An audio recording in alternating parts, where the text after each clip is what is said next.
Hello विद्यार्थी मित्रों, expert classes में तमारुं स्वागत है। आज આપણે વાત કરીશું ધોરણ 10 પ્રકરણ નંબર 1 વાસ્તવિક સંખ્યાઓ। વાસ્તવિક સંખ્યાઓને અંગ્રેજીમાં રિયલ નંબર કહેવામાં આવે છે। વાસ્તવિક સંખ્યાઓનો પરિચય મેળવતા પહેલાં આપણે થોડીક એના વિશે માહિતી મેળવી લઈએ કે જેમ કે આ વાસ્તવિક સંખ્યાઓ છે, જેમ કે આ સંખ્યાઓ સ્ટાર્ટ ક્યાંથી થઈ। તો આપણે જોઈશું કે જ્યારે આપણને કોઈ એવું પૂછે કે તમારા હાથની અંદર કેટલી આંગળીઓ છે, તો આપણે હંમેશા 1 2 3 4 5 એ રીતે સ્ટાર્ટ કરીએ છીએ ગણવાનું। કોઈ તમને એવું પૂછે કે તમારા આજુબાજુમાં કેટલા વૃક્ષો છે, તો એના અંદર બી પણ આપણે હંમેશા 1 2 3 એ રીતે જ સ્ટાર્ટ કરીએ છીએ। એનો મતલબ એવો થાય, પ્રાકૃતિક મતલબ કુદરત તરફથી મળતી સંખ્યાઓ, કુદરતી રીતે। તો જેવી રીતે આપણને પ્રકૃતિ તરફથી મળતી જે પણ ભેટ છે એ પ્રમાણે આપણે હંમેશા 1 2 3 4 5 એ રીતે સ્ટાર્ટ કરીએ છીએ। એટલા માટે પ્રાકૃતિક સંખ્યાઓ હંમેશા 1 2 3 4 થી કરી અને ઇન્ફિનિટી સુધી જાય છે। એના પછી આવે છે પૂર્ણ સંખ્યાઓ। પૂર્ણ સંખ્યાઓની અંદર ખાલી 0 એડ થાય છે। આ બંનેની વચ્ચે ડિફરન્સ ખાલી એટલો છે કે પ્રાકૃતિક સંખ્યાઓ 1 થી કરી અને ઇન્ફિનિટી સુધી છે અને પૂર્ણ સંખ્યાઓ એ 0 થી કરી અને ઇન્ફિનિટી સુધી છે। કોઈ તમને એવો ક્વેશ્ચન પૂછે કે શું બધી પ્રાકૃતિક સંખ્યાઓ પૂર્ણ સંખ્યાઓ છે, તો હા, જોઈ લો અહીંયા 1 2 3 થી કરી અને ઇન્ફિનિટી સુધી આ બધી પ્રાકૃતિક સંખ્યાઓ છે અને 0 આવ્યો એટલે કઈ સંખ્યા થઈ ગઈ? પૂર્ણ સંખ્યા થઈ ગઈ। હવે મિત્રો આપણે આગળ જઈશું। પૂર્ણાંક સંખ્યાઓ,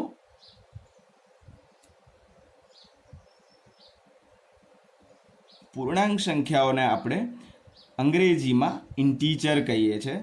એને તમે આઈ વડે અથવા ઝેડ વડે પણ દર્શાવી શકો છો। વધારેમાં અહીંયા પૂર્ણાંક સંખ્યાઓના સિમ્બોલના રૂપમાં ઝેડ વધારે વપરાય છે અને ઝેડ ક્યાંથી આવ્યો? તો એ ઝેડ છે એ જર્મન શબ્દ છે અને એના જર્મન શબ્દ ઝેલોન ઉપરથી ઝેડ અહીંયા મૂકવામાં આવે છે। હવે પૂર્ણાંક સંખ્યાઓની અંદર કેવી સંખ્યાઓ હશે? પૂર્ણ સંખ્યાઓ 0 1 2 3 4 હતું અને અહીંયા થોડીક નેગેટિવ એટલે કે ઋણ સંખ્યાઓ એડ થશે। મિત્રો તમે જાણો છો, સંખ્યા રેખાથી બધા પરિચિત છો। તમને ખબર છે કે વચ્ચે 0 આવે, આ સાઈડ ધન સંખ્યાઓ, આ સાઈડ ઋણ સંખ્યાઓ। હવે અહીંયા જે વચ્ચે 0 છે એ ધન પણ નથી ને ઋણ પણ નથી, તો આને આપણે શું કહીશું? શૂન્ય। 0 થી આ બાજુ મતલબ આને કેવી? જમણી બાજુ કહીશું। 0 થી આ બાજુ મતલબ ડાબી બાજુ કહીશું। 0 થી જમણી બાજુ જશો એમ તમને ધન સંખ્યાઓ મળશે, 0 થી ડાબી બાજુ જશો એમ તમને ઋણ સંખ્યાઓ મળશે। બીજી એક વાત કે સંખ્યા રેખા ઉપર જેમ જેમ તમે જમણી બાજુ જશો એમ તમને મોટી સંખ્યાઓ મળશે। જેમ કે -4 થી -3 મોટા છે, -3 થી -2 મોટા છે, -2 થી -1 એમ તમને મોટી સંખ્યાઓ મળશે। અને સંખ્યા રેખા ઉપર ડાબી બાજુ જશો એમ તમને નાની સંખ્યાઓ મળશે। જેમ કે 4 થી 3 નાના છે, 3 થી 2 એ રીતે તમને નાની સંખ્યાઓ મળશે। તો તમને હવે કોઈ પૂછે કે પૂર્ણાંક સંખ્યાઓ કેવી હોઈ શકે, તો પૂર્ણાંક સંખ્યાઓની અંદર -3 -2 -1 0 1 2 3 ઇન્ફિનિટી સુધી। એનો મતલબ એવો થાય કે પૂર્ણાંક સંખ્યાઓની અંદર નેગેટિવ, પોઝિટિવ અને 0નો સમાવેશ થાય છે, એટલે કે ઋણ, શૂન્ય અને ધન સંખ્યાઓનો સમાવેશ થાય છે। હવે આપણે જોઈશું સમય સંખ્યાઓ। સમય સંખ્યાઓ એટલે શું? હવે સમય સંખ્યાઓ તમને એવી ખબર છે કે આ 0 અને 1 વચ્ચે શું કોઈ સંખ્યા હોઈ શકે?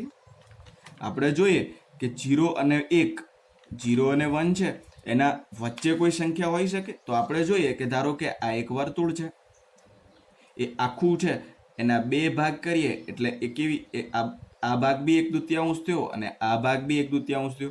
તો 0 અને 1 આ વચ્ચે આખું ડિસ્ટન્સ હતું એના આપણે 2 ભાગ કર્યા તો આ 1/2. તો તમને મિત્રો એના ઉપરથી એવી ખબર પડે, હવે 0 અને 1/2 એનો ફરીથી ભાગ કરીશું તો અહીંયા 1/4 થશે. 1 અને 4 1/4 એનો બી ભાગ કરીશું તો આપણને અહીંયા 1/8 મળશે. તો મિત્રો તમને આવી 1/2, 1/4, 1/5 આ પ્રકારની સંખ્યાઓ મળશે. એને આપણે સમય સંખ્યાઓ તરીકે ઓળખીએ છીએ. ટૂંકમાં અંશ અને છેદવાળી જે પણ સંખ્યા હશે એને આપણે સમય સંખ્યાઓ તરીકે ઓળખીશું.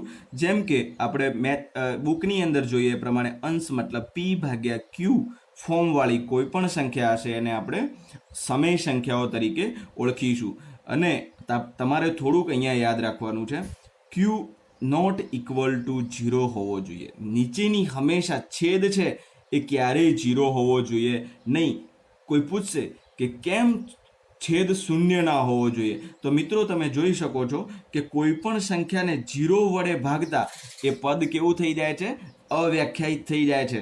એટલા માટે તમે કોઈ પણ સંખ્યાને 0 વડે ભાગી શકો નહીં, અને જો 0 વડે ભાગવા જશો તો એ સંખ્યા રહેતી નથી. એટલા માટે આપણે 0 હંમેશા છેદમાં હોવો જોઈએ નહીં, અંશમાં 0 હશે તો ચાલશે. બીજી વસ્તુ કે p અને q એક શેમાંથી હોવા જોઈએ?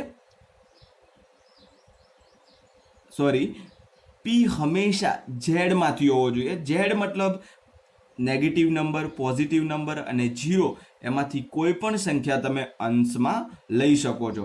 અને q હંમેશા નેચરલ નંબર હોવો જોઈએ. નેચરલ મતલબ 1 થી કરી અને પાછળની જેટલી બી સંખ્યાઓ આવે એ નીચે છેદમાં હોવી જોઈએ. એના સિવાય કોઈ બીજી સંખ્યા હોવી જોઈએ નહીં. તો એના થોડાક ઉદાહરણ જોઈ લઈએ. જેમ કે 1/2, 5/7, 8/10 આ બધી સંખ્યાઓ છે.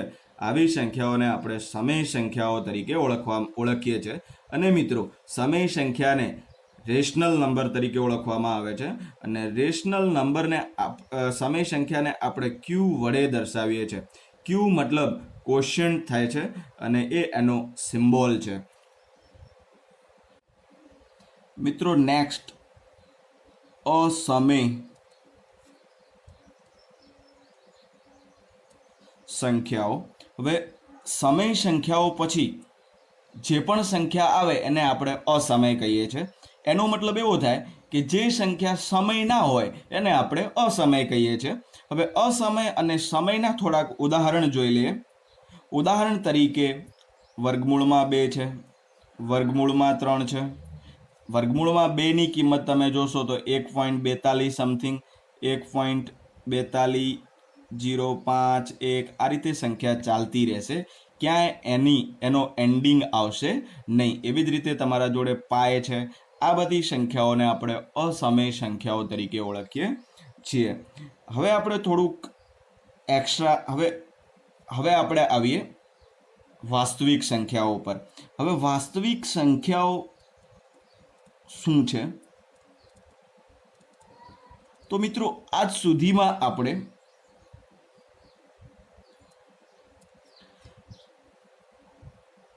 પ્રાકૃતિક સંખ્યાઓ, પૂર્ણ સંખ્યાઓ, પૂર્ણાંક સંખ્યાઓ, સમય સંખ્યાઓ, અસમય સંખ્યાઓ આ બધી સંખ્યાઓ જેના અંદર આવતી હોય એને આપણે વાસ્તવિક સંખ્યાઓ તરીકે ઓળખીએ છીએ. વાસ્તવિક ફરીથી મિત્રો પૂર્ણ સંખ્યા, પ્રાકૃતિક, પૂર્ણાંક, સમય, અસમય આ બધી સંખ્યાઓ જેના અંદર આવતી હોય આવી સંખ્યાઓને આપણે વાસ્તવિક સંખ્યાઓ તરીકે ઓળખીશું. હવે આપણે જોઈએ થોડુંક બેઝિક દશાંશ સ્વરૂપો વિશે. તો સંખ્યાઓના દશાંશ સ્વરૂપો શું છે? સંખ્યાઓના દશાંશ સ્વરૂપો મિત્રો તમને કહી દઉં કે સંખ્યાઓના દશાંશ સ્વરૂપો 3 પ્રકારના હોય છે. પહેલો પ્રકાર શાંત દશાંશ, બીજો પ્રકાર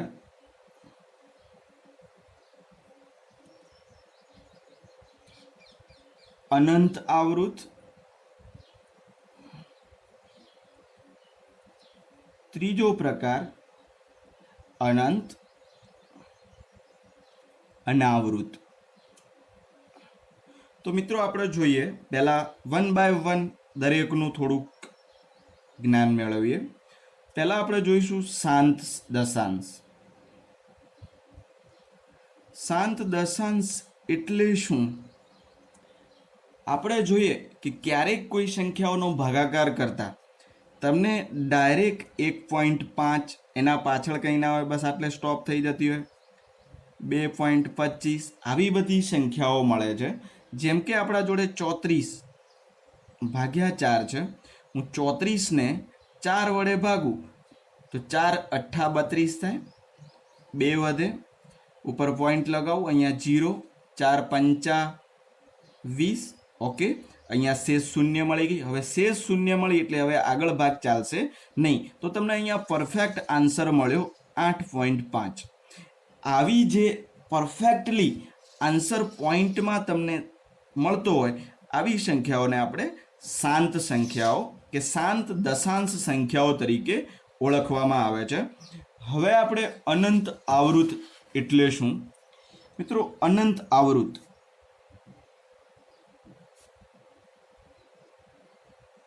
અનંત તમને ખબર પડે છે કે અનંત સુધી જતી હોય એવી સંખ્યાઓ હશે. અને આવૃત મતલબ શું?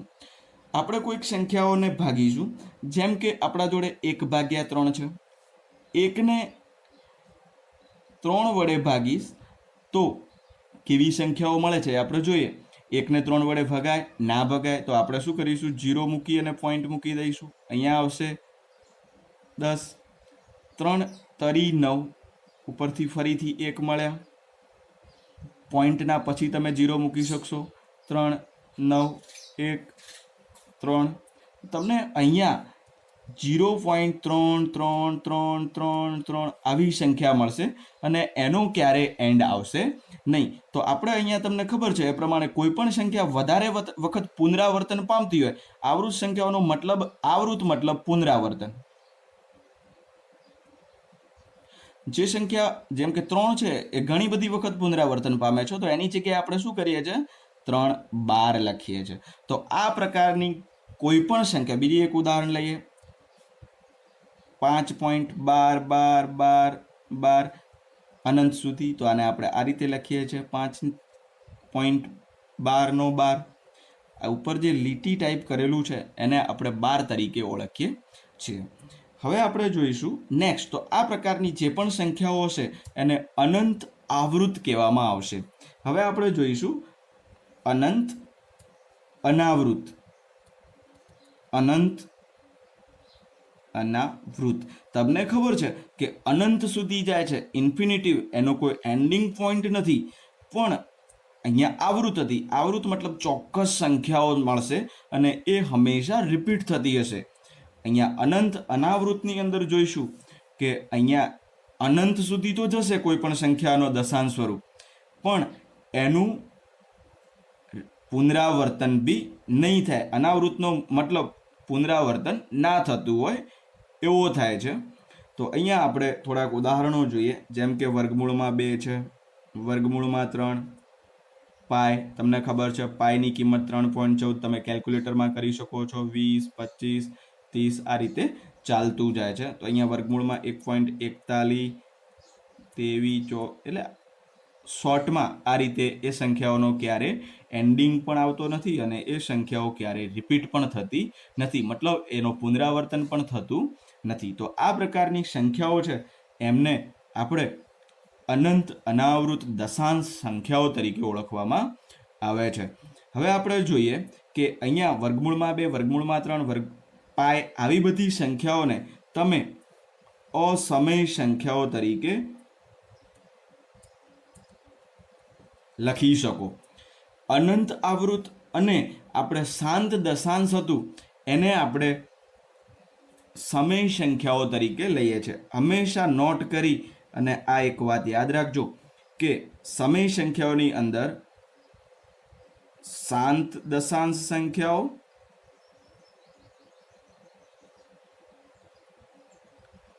અને અનંત આવૃત સંખ્યાઓ આનો સમાવેશ સમય સંખ્યામાં થાય છે. એના પછી અનંત અનાવૃત સંખ્યાનો સમાવેશ અસમય સંખ્યામાં થાય છે. તો વિદ્યાર્થી મિત્રો આટલું યાદ રાખજો, હંમેશા કોઈ પણ સમય સંખ્યા હોય, દશાંશ સ્વરૂપવાળી કોઈ પણ સમય સંખ્યા હોય તો એનો જવાબ તમને શાંત દશાંશ બી મળે અને અનંત આવૃત સંખ્યાઓ બી મળે. અનંત આવૃત મતલબ તમને ખબર છે કે 12 વાળી સંખ્યાઓ જે હંમેશા પુનરાવર્તન પામતી હોય એવી સંખ્યાઓ, અને અહીંયા અનંત અનાવૃત કે જેનું પુનરાવર્તન પણ ન થતું હોય અને અનંત સુધી જતી હોય આવી સંખ્યાઓને આપણે અનંત અનાવૃત સંખ્યાઓ કહીશું. હવે કદાચ તમારો આ ટોપિક ક્લિયર થઈ ગયો હશે. હવે આપણે ચેપ્ટર ઉપર જઈશું.